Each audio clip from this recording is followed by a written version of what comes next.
The Metaverse is emerging as the next big technology platform and promises to be the next frontier for human experiences on the internet. Into the Metaverse covers companies, technologies, and trends that are bringing these promises to life. Join creator and host Jonathan Ross-Friedman, founder and CEO of Supersocial, as he interviews the brilliant minds that are building, shaping, and investing in the Metaverse.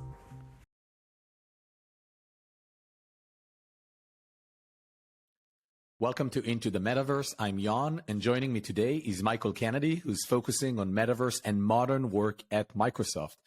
Michael is an advisor and public speaker on rapidly evolving Metaverse and modern/hybrid work technologies and best practices.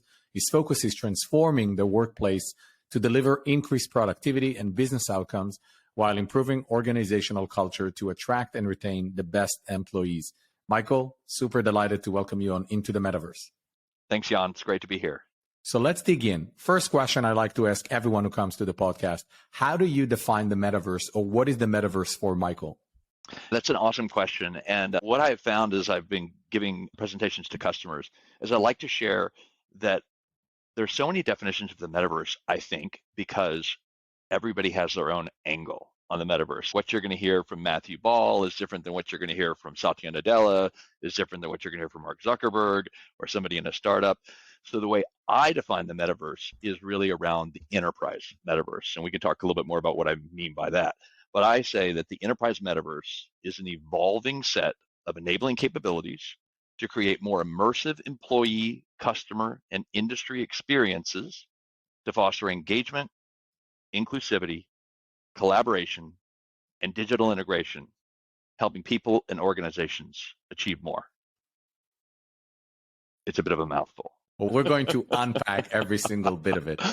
Love it. I think in broad strokes, what I'm taking away just from this elaborate definition is essentially we're talking about a transformation of human experience through technology. And so I love the focus on enterprise and what it means for customers, for employees, for partners, et cetera, et cetera. So please walk me through the journey of what really is this definition. How does it unpack into actual transformations or actual use cases in your mind of, hey, here is what it could mean for customers, here is what it could mean for employee. I think would be great to break that down so we can have a bit more anchoring to what is really the bottom line of this definition that you've described. Thanks, Jan. And really went through and carefully chose each of those words and read so many definitions and was kind of picking and parsing the different things that I wanted to include. I think the first thing is this word that I added, which was evolving, because really I've been working in web since Web 1. I was on the founding team of a major financial services company on their web team. So it has been evolving since 1998 was when I started as an e-commerce infrastructure architect. And so when we think about the Metaverse, I think of it as an evolving set of capabilities. I think people expect it to be a destination, and it's not. It's this journey that we're on. And so the first thing is that it is evolving, it is continuing to evolve. It will continue to evolve, I think, really for decades to come. So the Metaverse enables us to do things that we were not able to do before, to have these immersive experiences. And so when I say to create more immersive employee, customer, and industry experiences, because I really focus on the employee and what I call the employee engagement life cycle. So all the way across how someone is an employee of an organization. We can certainly talk in a lot more detail about that. But then also customers, working with some large financial services institutions around their executive Metaverse strategy and what the executives need to be thinking about with regard to customer interactions. And so it's not just the employees, but also the customers. And then also, I don't focus on the industrial Metaverse, which is more of the integration of control systems and IoT and information flowing into digital twins. But there are these amazing industrial experiences that we work with our customers on. So I really wanted to include that. And all of this is to foster engagement. There's such a challenge, especially post-pandemic, with engagement, employee engagement, consumer engagement, engagement in our families. So fostering engagement, inclusivity, I have a son with significant disabilities, and so I really try to focus on inclusivity with the things that I do, and that's inclusivity across people with disabilities, but also across gender and race and sex and educational levels. So really creating an inclusive environment for collaboration and digital integration. So how do we bring together the things that we have to enable us to make the decisions we want to make in the enterprise setting? And that's helping. And I love the part of our Microsoft mission, which is to help people and organizations achieve more. And I love the way Satya Nadella said it. It's just all this really is just to help people achieve more. And more is their own definition. It's not more productivity, more work, more this, more that. It's just more. How do you define more? So that's my definition broken down a little bit. It's very interesting. And, I think especially as we have been all part of the changes due to COVID and the pandemic and accelerating a bunch of different things, right? Accelerating the move into the cloud, not just in terms of IT systems, but the move to the cloud of the way we work, right? Social, the company I founded, is a fully remote distributed company. We are, as I described, remote native. We're not even remote first. We're remote native. I love that. Because we were born a remote company. And I think there are many companies that have been born remote. There are many companies that have become a hybrid organization. But the bottom line is that we now are part of a global workforce where you're not only working with your own companies remote, you're also working with your suppliers, with your partners, with your investors, right? With your ecosystem stakeholders. It all essentially happens remote. I had an interesting conversation with a previous guest on the podcast, Tim O'Reilly, last year. And one of the things when I asked him, and he said, the metaverse is right here, right now.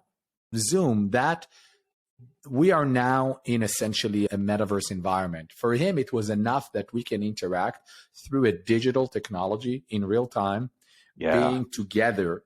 That is a part of his definition of the metaverse. Now, most likely disagree to some extent. I like the definition of we are here in this moment together inside a virtual world that happens in a 2D way. I subscribe more to the worldview that the metaverse have to be something that is in 3D, that is more, that there is a sense of presence and embeddedness through an avatar. This may or may not be something that everyone agrees with. I know there are many who do. But what I liked about what Tim mentioned was that sort of it's already happening to some extent, right? Sure, maybe this is not only the thing that is the metaverse, but it's already happening. And COVID really was an incredible accelerant. Of course, needless to say how horrific the pandemic has been for, billions of people around the world, but it definitely sort of turned on the light on something is transforming here.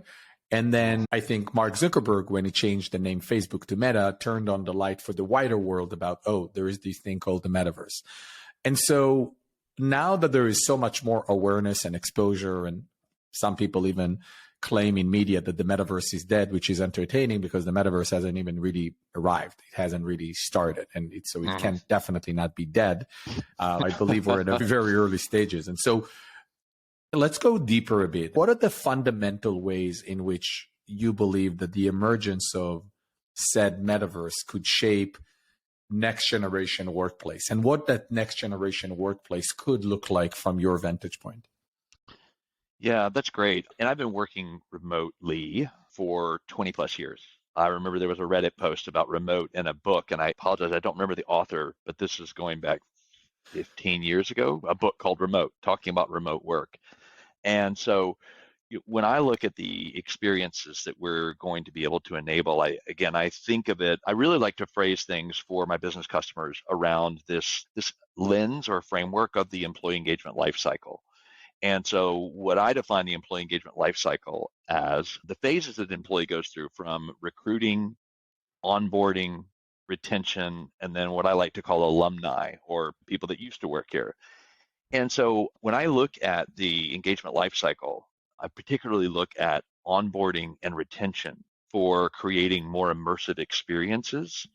I made a decision about 10 years ago to serve in public sector from the standpoint, as a Microsoft employee, I focus a good bit of my effort on public sector.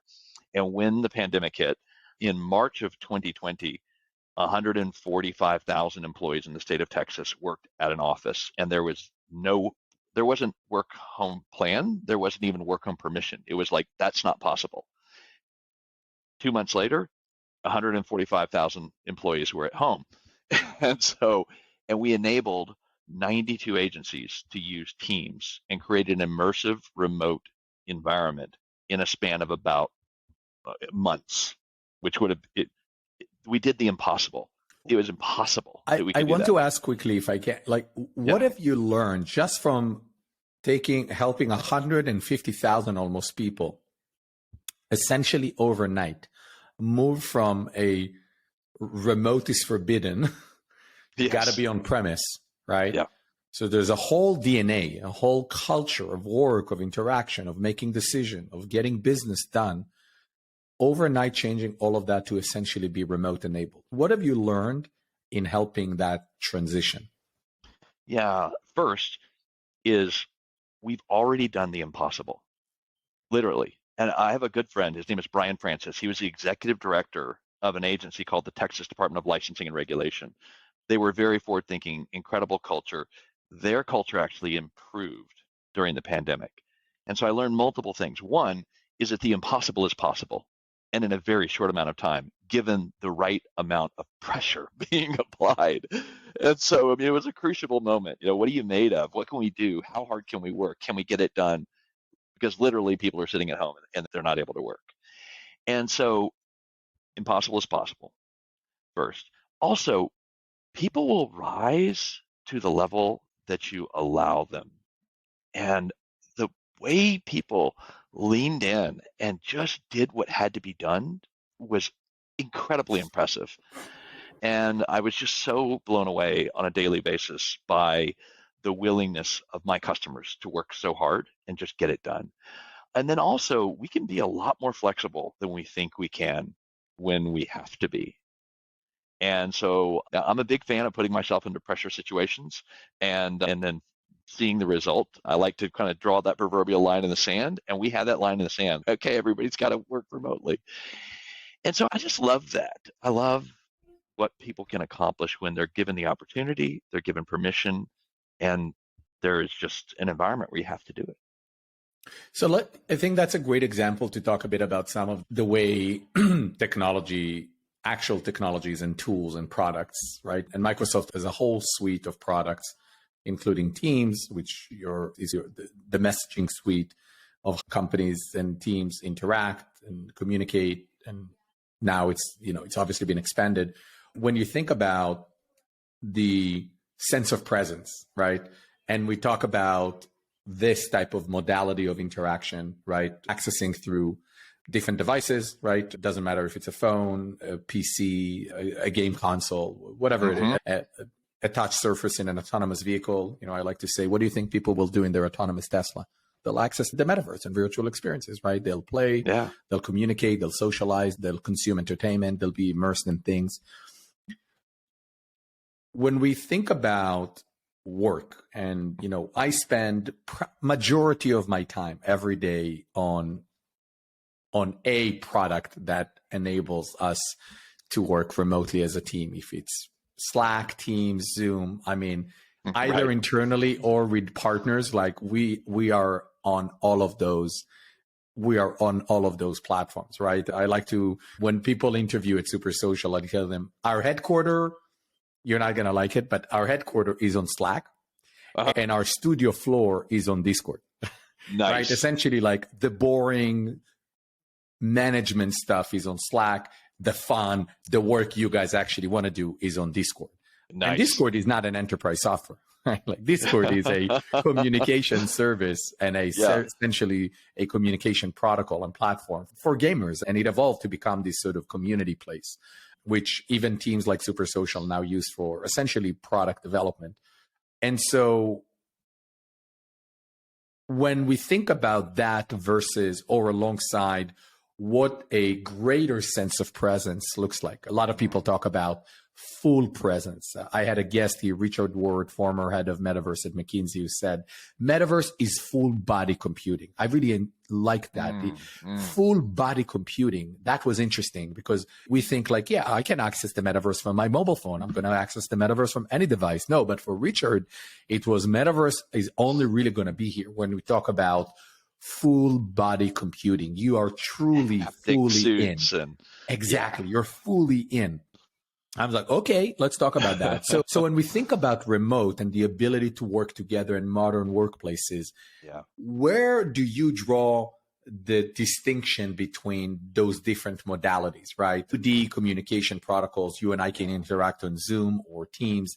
And then there is, let's say, you and I can interact as 3D avatars inside a 2D or inside a 3D world through a 2D device, all the way to Richard's sort of the other side of the pendulum, which is full body computing. You got to have a total sense of presence. You need to feel and even smell like the environment and feel like you're right there. Nice. You know, I have a point of view, but like, where do you sit on those distinctions, and how do you think modern workplaces could look like with all of those different modalities, or one of them will be the key primary one? Or love to hear your perspective. Yeah, cool, Jan. And I think that's it. I love the breadth of the definition, and I love the aspirational goal of the fully immersive metaverse experience. And when in Matthew Ball's book Metaverse, and even on just matthewball.vc, I love the way he goes into the literal physics of how difficult that is going to be to achieve. NVIDIA is doing great work to create the hardware we're going to need. The networks are doing what they can, but there is literally some laws of physics, even fiber optics and latency, that is going to prevent the Ready Player One for quite a while. So when I look at this continuum, and now I'm not talking about continuum of capabilities, but continuum of experiences and the immersiveness of what we're talking about. What I love about the approach that I'm seeing Microsoft take is an inclusive continuum. And what I mean by that, we have about 290 million users of Teams on a daily basis worldwide, or on a monthly basis. And so, that's a lot of people. And the challenge. Just to put the number, this is like 3% of the world population. So, they're on Teams every day. And I'm a big fan. Jan, I've been drinking the Microsoft Kool-Aid for 25 years. Okay. So like my house, my kids, everything is thanks to Microsoft. So, I get it. Okay. I'm a Microsoftie. That said, I do a lot of consulting work outside of Microsoft, and I kind of look at the lens. So what I like about our vision is if you take 290 million users and over a span of time, you enable 3D avatars, or let's call it 2D avatars in an immersive experience, so that I don't need to be on camera, and yet the people that are in the meeting with me, it is really amazing because we internally have released our avatars in Teams, and so we use them. I have them. They're really nice looking avatars. It's so much better than what we had on AltSpace. These are almost photorealistic avatars, and they'll be coming to our commercial sector customers in May or June. And so we start with these avatars. So now, instead of being in a meeting and having to be on camera, if I'm feeling like I really want my workers or my customers to feel like I'm engaged, I can have my avatar attend. And what's amazing is that in a very short span of time, our mind, it's not an avatar anymore, it's Michael Kennedy. We start with avatars, and then we create immersive experiences where some people who are fortunate enough to have a virtual reality headset or an augmented reality headset, but we're really focusing primarily to start on virtual reality, we can go into an immersive experience. That can be a huddle room, which is defined as kind of a small room with a table and maybe a whiteboard and a monitor on the wall, all the way to larger size conference rooms, to event center style, 100 people in the space at the same time, 100 avatars. But the cool thing I like is that some people can be joining with a headset. Some people can be joining and looking into that space on their phone, and just looking into it like we're looking into this right now. We're looking into our camera, we're seeing each other, but instead of just seeing us, they're seeing an immersive space. They're also seeing people on camera. They're seeing avatars. So all of these modalities are combined into a single, really nicely integrated experience. Now, the coolest experience for sure is going to be those who are either fortunate enough to have a headset already or can even wear a headset, because not all people can wear a headset. One, from a equilibrium and getting barfy feeling, all the way to they might have a disability and it just doesn't work for them. And so I like the inclusivity of it. And what we're going to evolve to is immersive world creation that can be hosted in our cloud or others' clouds so that you got this continuum. And that's where I really see the power of this transition to occur. And yeah, maybe someday, and I'm looking forward to it, we're going to be wearing our haptic suits. I mean, do I really need to be wearing a haptic suit to do an Excel like co-authoring session? Probably not. That's the thing that I have a bit of a challenge with, in full transparency, which is I am not certain at all that what will be mass used is going to be the Ready Player One thing. Yeah. If you really look at the Ready Player One use case, the reason why he's doing it, I don't remember the name of the character in Ready Player One, but the reason why he's doing it is because it's about escapism. The world has been ruined, right? Yeah. Accidentally, I live in Columbus, where Ready Player One apparently happens. I can tell you I live in a nicer, safer place than where he lives in the movie. But it's about escapism. So I get it. For an escapism, for the two extremes, on the one hand, escapism, and for the other extreme, that you really want to experience something at that depth, I get it. The haptic gloves, the suits, the goggles. Like, I totally, like, I see a world, I'm a privileged person. We live in a nice place. We're safe, even though we don't work at Microsoft. There are other opportunities in the world. But I can see, I like rowing. I have a rowing machine. I have a great rowing machine. With I got a training. Peloton, did it this morning. Exactly. Well done. Good for you. I'm not a biking person, but I have a rowing machine. My wife likes to do Soul Cycle, but I've got a rowing machine. I totally see, and I love snowboarding also. And I don't go to snowboarding. Like, I totally see that for people like me, I'd love to have these haptic gloves and feel like I'm rowing in some massive competition on a lake. And I can see that, an edge case like that, where I'm like, right, where it fits the purpose, But that's an edge case. I also see people who want to do that, who are completely, let's say, live in unfortunate circumstances in sub-Saharan Africa, and they don't have access to, like, the world we live in, the United States, and they go to what used to be an internet cafe, and it will be a metaverse cafe. And they can really wear and pay a few bucks an hour, and they put all of these haptic gloves, and they go to, like, California and surf in the ocean, right? Like, I can see those use cases. I can see people with disabilities wanting to really experience snowboarding, and they will never be on a mountain again. And they wear these, like, I can see these use cases, which are all great, exciting, and or important. What I'm struggling with is the fact that everyone is going to do that, and it's going to be all of the time.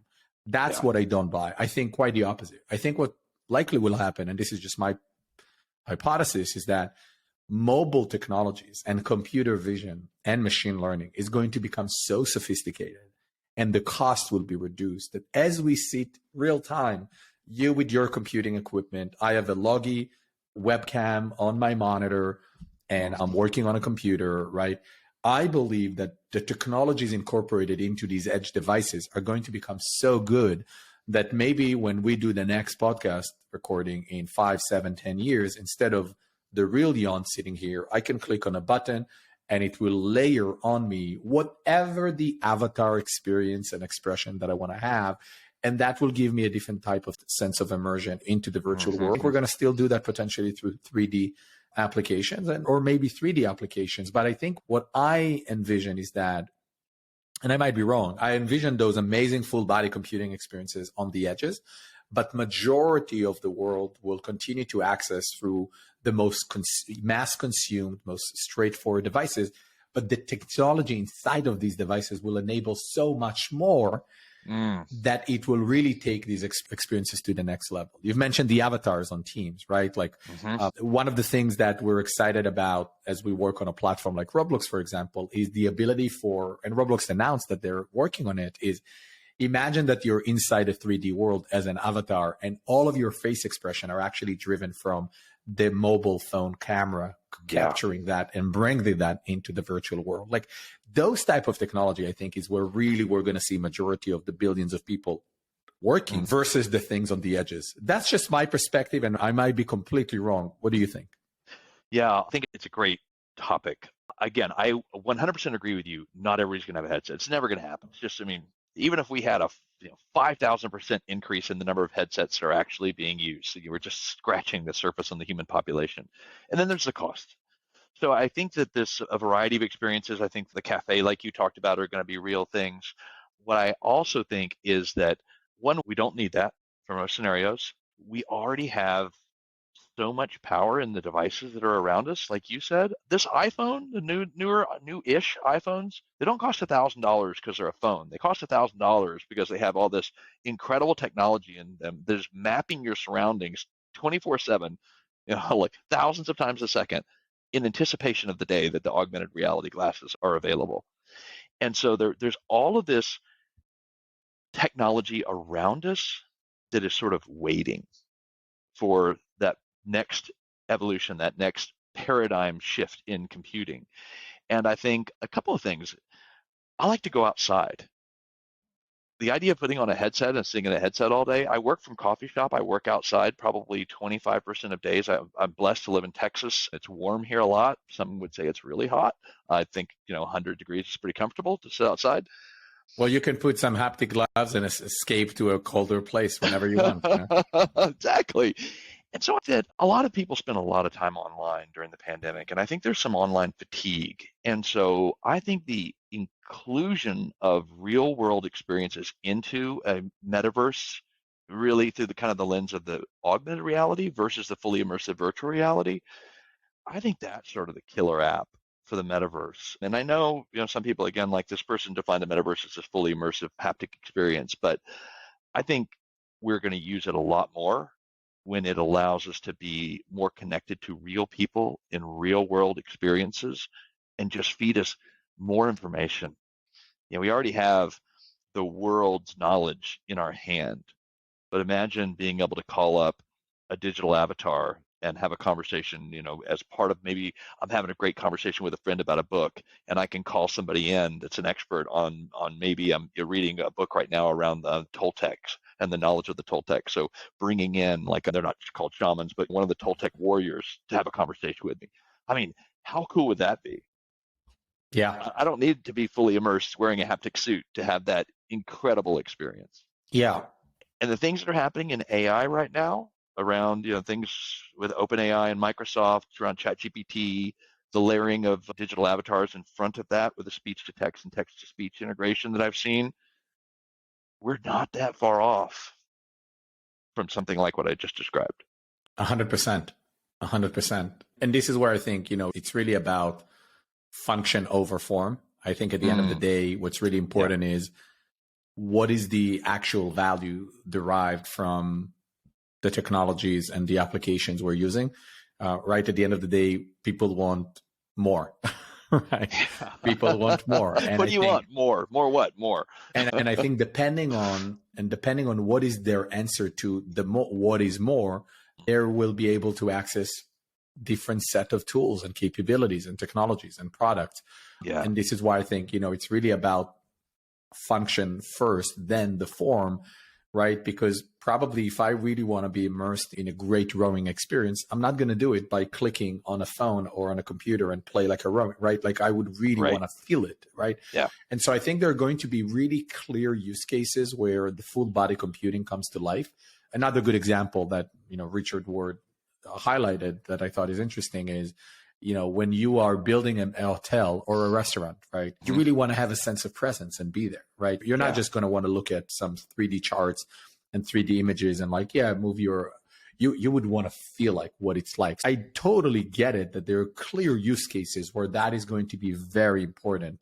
And even in the modern workplace, I think they're going to be definitely, like when you want to do a remote annual party, sure, it'll be way more fun to feel like you're there, but you probably don't want to feel like you're there every single day and wear these haptic gloves and the goggles and stuff like that. So it's going to be really interesting in my mind to see how, especially with more companies entering, everyone is now to see if Apple on June is actually going to launch their mixed reality device.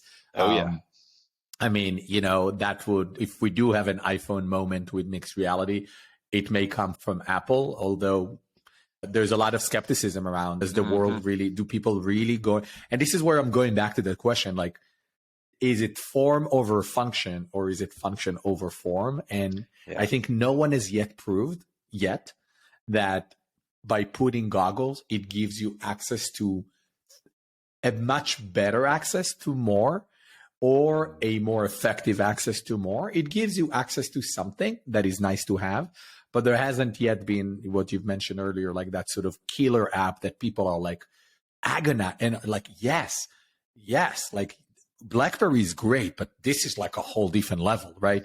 Like we haven't seen that. So yes and no. So there's a use case. One of our big global systems integrators who's been on the world stage with us, we did work with them at the World Economic Forum, create immersive experiences for the attendees. They onboarded over 100,000 employees during the pandemic using an immersive experience that they called One Accenture Park. This is our global systems integrator, Accenture. I've been very blessed to get to work with Carly Evans, who is part of the team that ran that, and we presented at big annual conferences, and I've been up on stage together. She's just incredible. And what they found is that by providing an immersive experience, and they had 65,000 headsets they mailed out worldwide with this whole onboarding experience for their new employees, which is really, again, speaks to, onboarding doesn't start the day that you get to work. Onboarding starts the day you get your offer letter, or the day someone is courting you even, right? But they onboarded their employees, and what they found was that, and they built an amazing experience. If you haven't seen it, you can go out to YouTube, One Accenture Park, Accenture Onboarding, just search for it.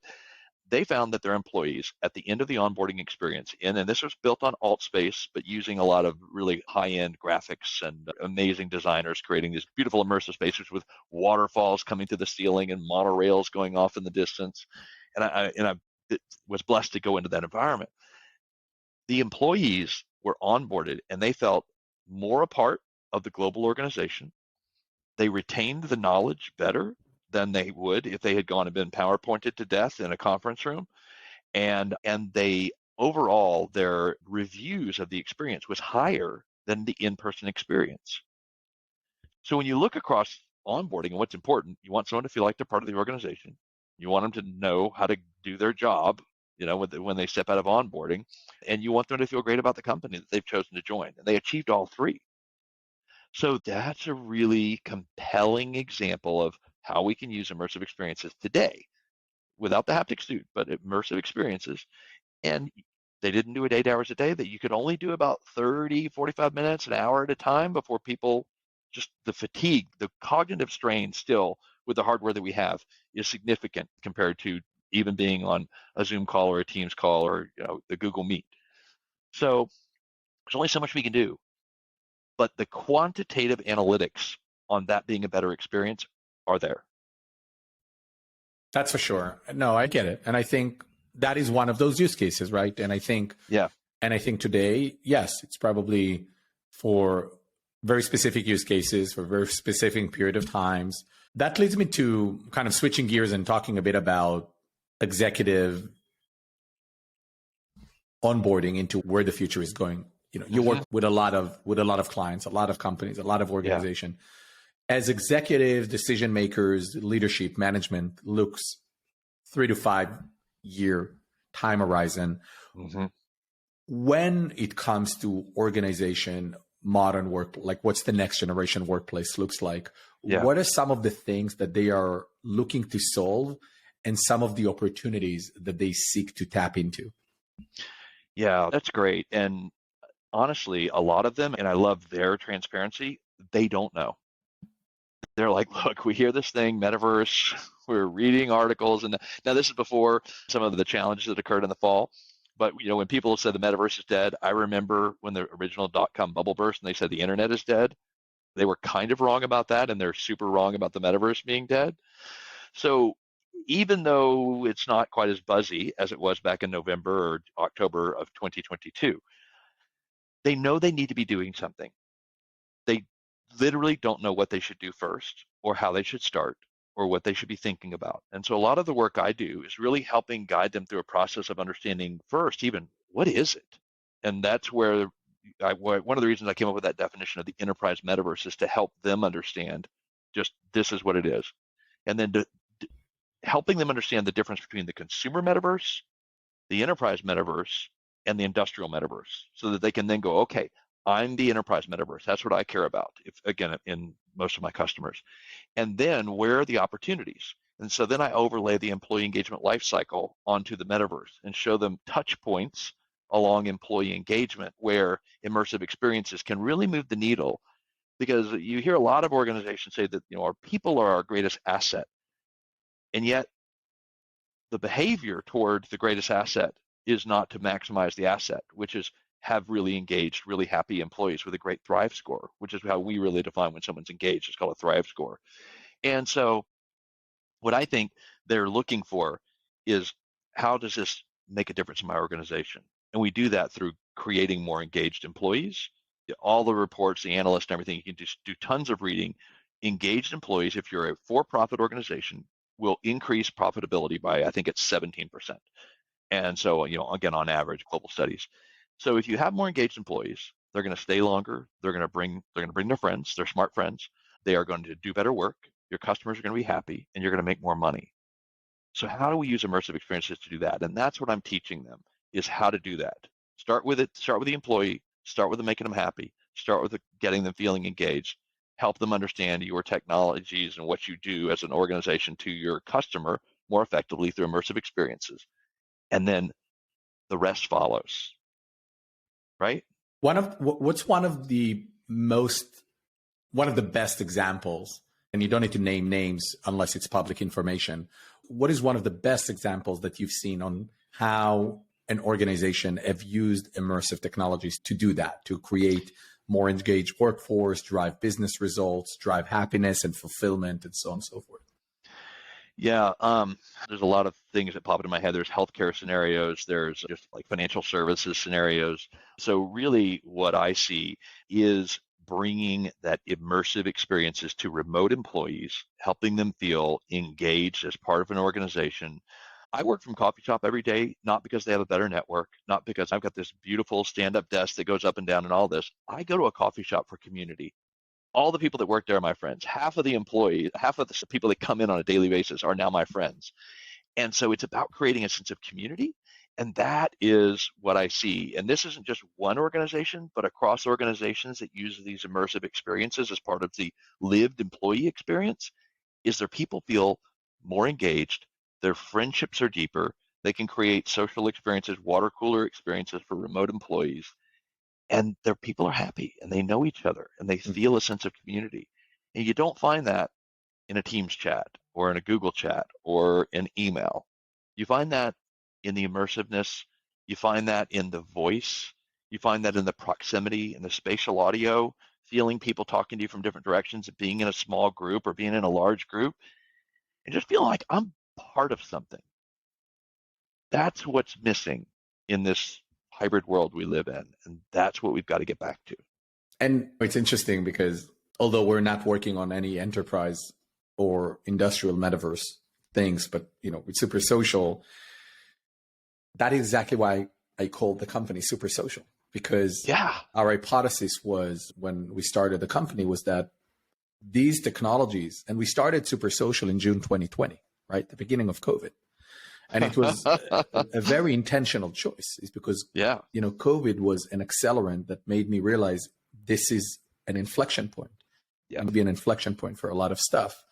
And what essentially went through my mind was, how do we make sure that it makes us more social, not less? And I thought that it would make us more social in different ways. And that's why I thought, well, we should call a company Super Social. What if we can become super social? It. So yes, I'm with you, right? How do we use technologies to create that sense of togetherness, that sense of camaraderie? It's interesting because Super Social is a remote native company, right? And I have so many examples where people who joined Super Social, working in a on-premise companies for their entire career, basically saying, this is a remote company. I haven't met most of the people here ever in person, but I've never felt more connected. I love that. And I think it's because there has to be, and this is why I think of Super Social as a remote native company, not remote first, is because we started the company as a remote organization. We had to be very thoughtful around our values and our principles and the way we operate, type of people who will thrive in an organization that's super social, which is why our number one value is trust, right? Because without trust, even on premise, you need trust. But in a remote environment, if we have employees that are working remotely and we don't trust them, if I can't let them do whatever they want and trust that they will make the right choices and get the work done, then what are we doing here? You know, I like to, in our onboarding, I like to share with people who join us, I say, you know, Michael, you're not going to get a call from me at 9:01 a.m. in the morning. Like, why are you not on Slack? You're just not. Like, that's not one of the things you can expect at Super Social. But that actually puts the burden and responsibility of showing you are a trustworthy team member on you. You need to show up. If you don't show up, people, you know, are seeing you're not going to get the job done. There is nowhere to run. In the office, you can be in the kitchen, you can be in the coffee area. Like, people notice, people see you, you're around, you're working, right? Yeah. When you work remotely, you have to actually show up all the time because it's all about, and that's another value we have, which is outcome, not outputs. Yeah, I used to have a little sticker piece of paper taped to my monitor and it said activity or accomplishment. Exactly. It's basically the same, right? Which is, I don't care how much work one person does. If it doesn't move the needle, it's useless, right? If you start your day at 9:01 a.m. in the morning or 9:46 a.m. in the morning, it doesn't really matter. What matters is, because you could have started at 9:01 and accomplished nothing. You could have started at 9:46 and accomplished a great deal of things. Yeah. And I think in a remote environment, the technologies are not going to shape the DNA. It's the DNA that uses technologies to really inform what type of workplaces we want to build in the future. And I believe there is already an opportunity to build organization in a very different way that are remote native and also ones that are well designed to be the best workplace for a new generation of workers who are essentially the first remote native workforce. Yeah, like the digital native, the remote native. Exactly. I love that. Yeah. I totally agree, Jan. And Microsoft has a saying that we operate on trust as well. So it's really interesting that we both have that as kind of the core tenet. I'm working on a book right now around engagement for employees in the era of AI and the metaverse, because I totally agree. The opportunity for us to create experiences where our employees can achieve more, it needs to be on purpose. And I love what you said. You made conscious, purposeful decisions about the way you build the company and the technology you brought to bear to give that best experience for your remote native employees and a remote native company. So I work with a lot of companies that don't have that opportunity to be remote native. They have 40,000 employees. They're a global organization. What do we do?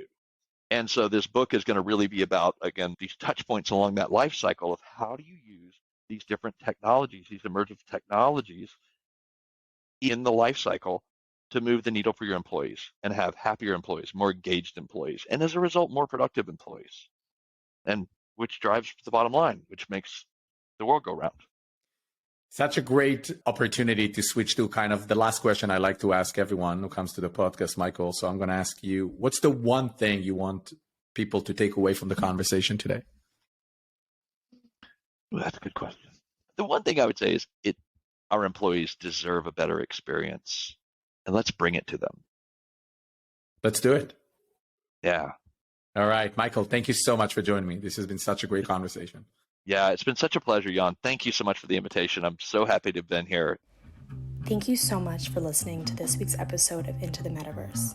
We hope you learned a lot and explored new aspects of the Metaverse.